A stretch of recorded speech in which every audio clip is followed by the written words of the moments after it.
Hi everybody, Keisha here with Soapafied. Today we are making pumpkin patch soap. So I'm going to mix here until all my oils are incorporated.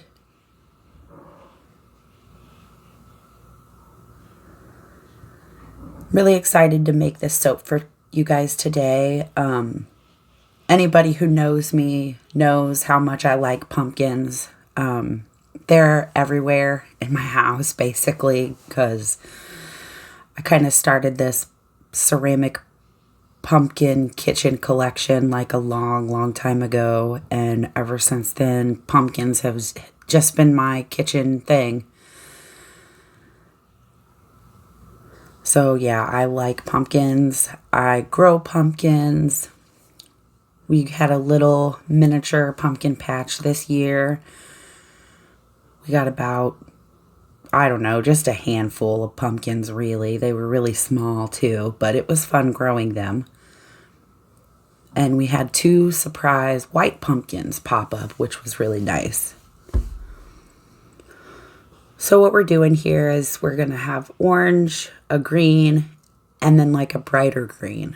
So we'll have 2 different greens symbolizing the vine, which is light green, and then the leaves on a pumpkin vine, which the leaves are darker than the vine. Just gonna add a little white to our soap to lighten it up a bit. And the scent we're using is a agave scent. And it's actually, it doesn't smell like a cactus or what you would think or anything. It just has a really clean, like a green, fresh smell, which is really nice for a soap like this. You know, I just think like what would be green and fresh growing in the garden. So this kind of fit really well. And I didn't have like a pumpkin scent, and I just really wanted to use this one in something that would be growing in the garden, symbolizing that green, fresh scent. It really does smell like they're like fresh, not like cucumber fresh, but fresh in its own way. And we're going to do a in the pot swirl today. So I'm just pouring my greens into the orange.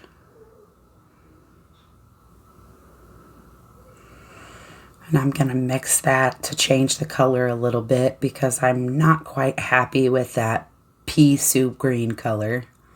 That's not what we're aiming for when we make soap. We want pretty greens, not blah greens. And greens do kind of like color morph on you. They will go from like a dull grayish green sometimes to sometimes like a really bright, vibrant lime green. So you kind of have to do your best guess as to how that green color might turn out when it's finished, which can be really fun and challenging. So we're going to just scrape all our soap batter in here. And I did adjust my angle of the camera since last time. I kind of had my pouring getting in the way of being able to see what I was doing. So I actually raised my camera up by like a foot. So I can't really see what's being recorded when it's being recorded because it's just above like my eyesight level line. So now I'm back after that setup for about 40 minutes. And I'm piping green on here, which is going to symbolize like the green grass and the pumpkin vine growing.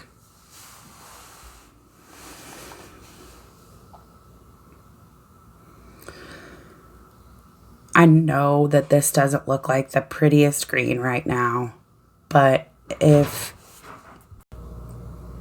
you can wait just a little bit, it will color morph into a different green by the time that we cut it.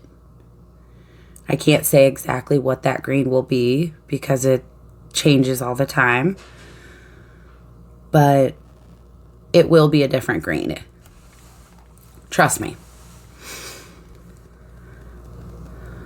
So we're just gonna keep piping, build up our layers. This one was really fun to make because I love pumpkins. I'm not really that big on pumpkin spice flavor, but I do love the look of pumpkins, the shape of them. I love pumpkin seeds. I can eat them. But I only go for the occasional pumpkin spice. Like, I've probably had one in like the last 10 years. I'm really not too big on it. But it is kind of neat to see all the different fall flavors that come out every year, you know, as far as coffee and cakes and things like that.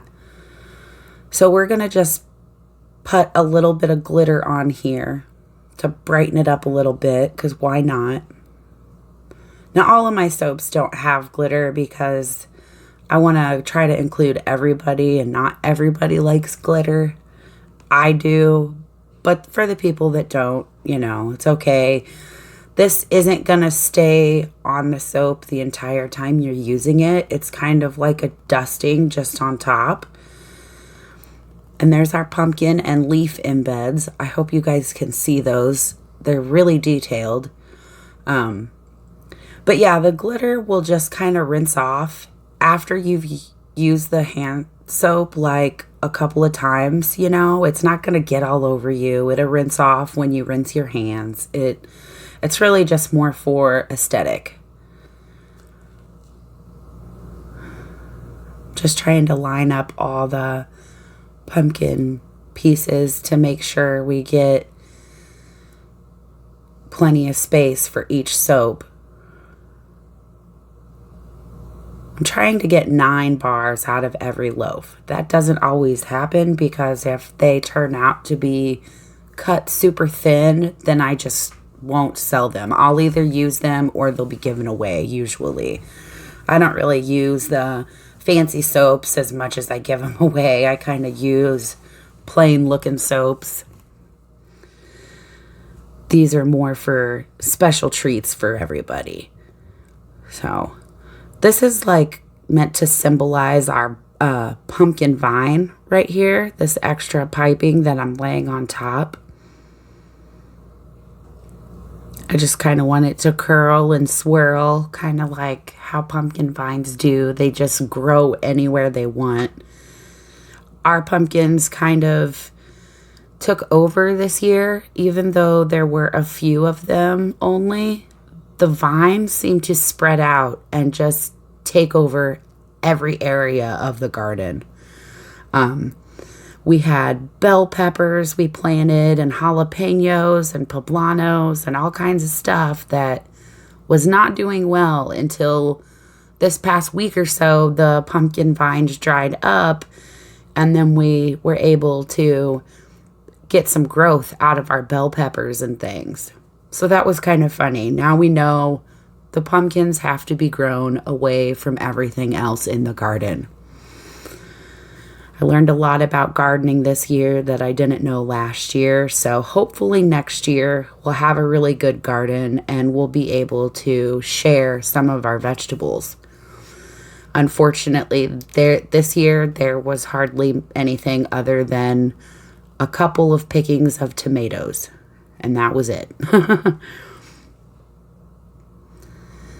But yeah, this is just going to symbolize our pumpkin vine that I'm trying to do up real quick so it doesn't take forever here.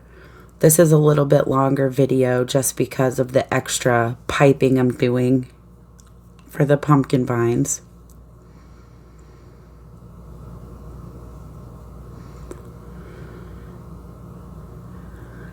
Quick spritz with alcohol, and now I'm going to stick in these little green leaves on the side of the bar and on the vine of the pumpkin vine right on top of the pumpkin. So every soap will have at least 2 little leaves on it.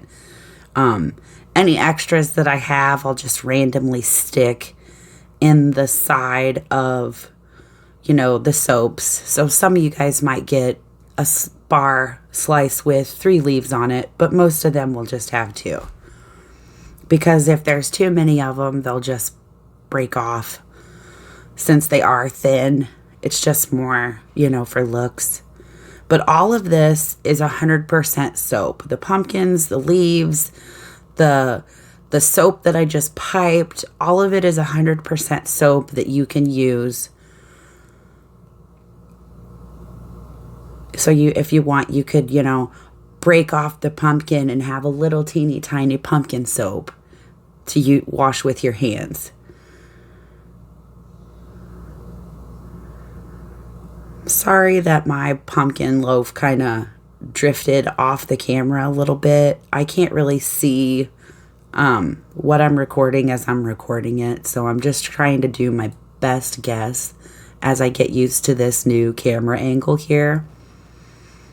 I did it so you guys could still see what's going on, but so when I pour the soap batter in my mold, it doesn't completely, block the whole view. So now we're back 24 hours later for the cutting. Oh, that's cute. I'm trying to turn it the right way so you guys can see it.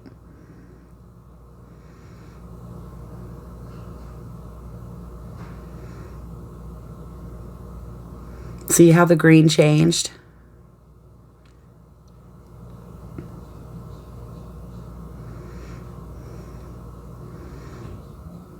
I'm really glad we got these swirls in there. Those look neat.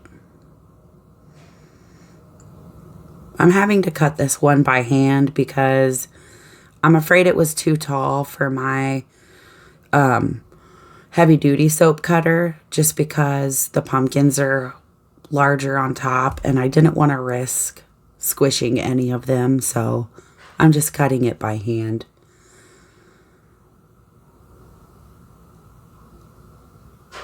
Those look pretty good.